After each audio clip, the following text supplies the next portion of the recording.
The subtle dismisser. You notice it first in the small moments. You share something that matters to you, and your friend responds with a quick nod, a half smile, then immediately pivots the conversation back to themselves. Not once, not twice, but every single time you try to open up. This is the subtle dismisser, and you've been trained to accept it as normal friendship behavior. You tell yourself they're just excited about their own life.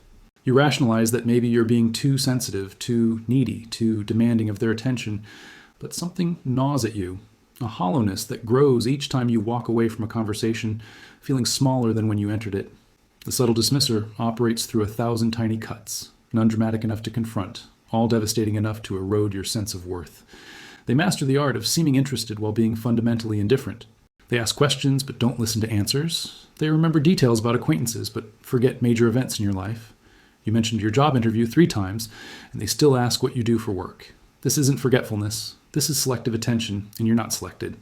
The relationship exists in their service. Your role is audience member, supporting character, emotional furniture in the background of their narrative. And you play it because confronting this truth means admitting you've been accepting scraps and calling it sustenance. The competitive underminer. They celebrate your victories with a smile that doesn't reach their eyes. You got promoted, and suddenly they're talking about how promotions at your company don't really mean much, how their industry is so much more competitive, how they turned down 3 similar offers last month. This is the competitive underminer, and they've turned your friendship into a zero-sum game you didn't know you were playing. Every accomplishment you share becomes a launching pad for them to showcase something bigger, better, more impressive. You ran a 5K, and they're training for an ultramarathon. You're learning Spanish, and they're already fluent in 4 languages. You bought a house, and they're investing in real estate. The pattern is invisible at first because they frame it as sharing, as relating, as being part of the conversation. But watch closely. Notice how they never let your moment breathe. Never let your joy exist without their shadow falling across it. They've weaponized one-upmanship and disguised it as enthusiasm. The damage accumulates in silence. You start editing what you share, calculating whether your good news is good enough to warrant the inevitable comparison. You begin celebrating privately, protecting your wins from their need to diminish them. And slowly, insidiously, you shrink yourself to make room for their ego. The crisis monopolizer. Every conversation becomes about their emergency, their breakup, their job stress, their family drama, their health scare, their financial crisis. This is the crisis monopolizer, and they've discovered that perpetual disaster grants them perpetual attention. You show up for them at 2 a.m. You cancel plans to provide support. You absorb their anxiety and carry their problems in your body long after the conversation ends. And when you need them, they're suddenly unavailable, busy, overwhelmed with their own stuff. Can you talk later? Later never comes. The relationship operates on a fundamental imbalance. Your pain is an inconvenience. Their pain is a catastrophe requiring immediate intervention. You learn this through pattern recognition, through the accumulation of one-sided emotional labor that leaves you depleted and resentful. But here's the mechanism that keeps you trapped. They're genuinely suffering. Their crises are real. Their pain is legitimate. So you question whether you're being selfish for wanting reciprocity. You tell yourself that maybe this is just a bad season for them, that things will balance out eventually. They don't. Because the crisis monopolizer doesn't want solutions. They want an audience. They want someone to absorb the emotional overflow so they don't have to process it themselves. You become a dumping ground for feelings they refuse to manage, and your role is to remain endlessly available while asking for nothing in return. The boundary tester. They push, they probe, they cross lines you've drawn, and then act confused when you react. This is the boundary tester, and they've made a hobby of seeing how much they can take before you finally snap. You say you can't lend money, and they ask again with a sob story. You explain you need space, and they show up unannounced. You request they stop making certain jokes, and they make the same joke, then claim they forgot. This isn't forgetfulness. This is a calculated assessment of your limits, a mapping of exactly how much disrespect you'll tolerate before you enforce consequences. And here's what makes it insidious. They frame their boundary violations as affection, as closeness, as the behavior of someone who just cares so much they can't help themselves. They're not respecting your boundaries because boundaries are for acquaintances, and you're such good friends. This guilt-laced justification works because you want to believe friendship means unconditional acceptance. But unconditional acceptance of boundary violations isn't friendship. It's training you to abandon self-respect in service of their comfort. Watch what happens when you enforce a boundary firmly. The boundary tester doesn't apologize and adjust. They punish you. They withdraw. They make you feel like you've overreacted, like you've damaged the friendship by daring to have limits. And if you're not careful, you'll spend the rest of the relationship apologizing for having needs. The gossip confidant. They lean in close and share secrets about mutual friends, intimate details, embarrassing stories, private struggles that weren't theirs to share. And you listen because this feels like trust, like being chosen for the inner circle. This is the gossip confidant, and they've just shown you exactly how they'll talk about you the moment you're not in the room. The logic is simple and brutal. If they'll violate someone else's privacy with you, they'll violate your privacy with someone else. But you don't see it yet because you're caught in the seductive intimacy of shared secrets. You feel special, connected, part of an exclusive knowledge club. The gossip confidant makes you complicit in betrayal and frames it as friendship. They create false intimacy through the currency of other people's vulnerabilities. And here's the mechanism that keeps you engaged. The information feels valuable. You're learning things about people. You're staying informed about social dynamics. You're maintaining a strategic advantage in the social ecosystem. Except you're not. You're participating in a transaction where trust is the commodity being traded, and eventually, inevitably, your trust will be on the auction block. When you share something private with the gossip confidant, you're handing them ammunition. And they will use it. Maybe not today, maybe not next month.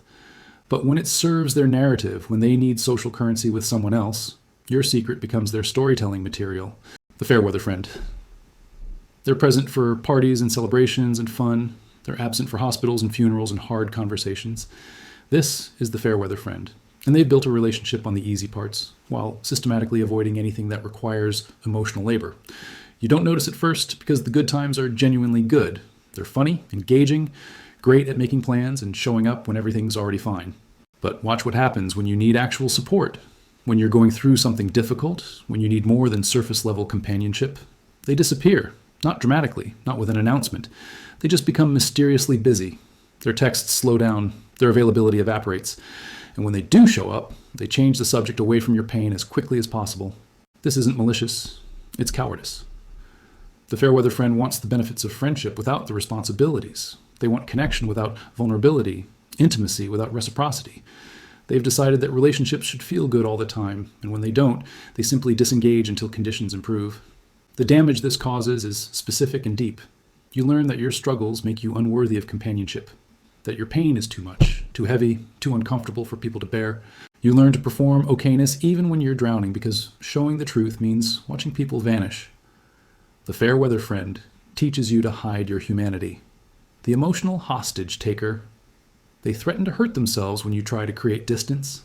They spiral into crisis when you set boundaries. They make their well-being your responsibility through manipulation dressed as vulnerability. This is the emotional hostage taker, and they've discovered that your empathy is a lever they can pull to control your behavior.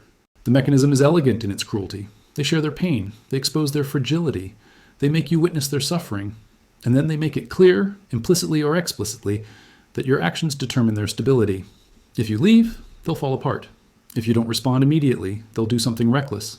If you prioritize yourself, you're abandoning them in their darkest hour. This creates an impossible equation.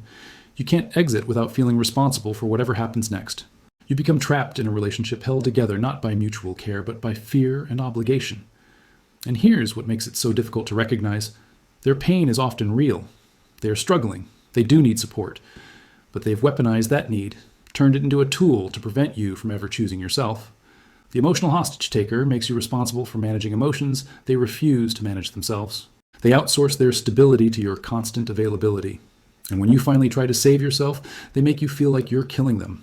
The guilt becomes a cage stronger than any physical barrier. The identity shapeshifter. They become whoever they think you want them to be. They mirror your interests, adopt your opinions, echo your values. This is the identity shapeshifter, and they've traded authentic self-expression for acceptance.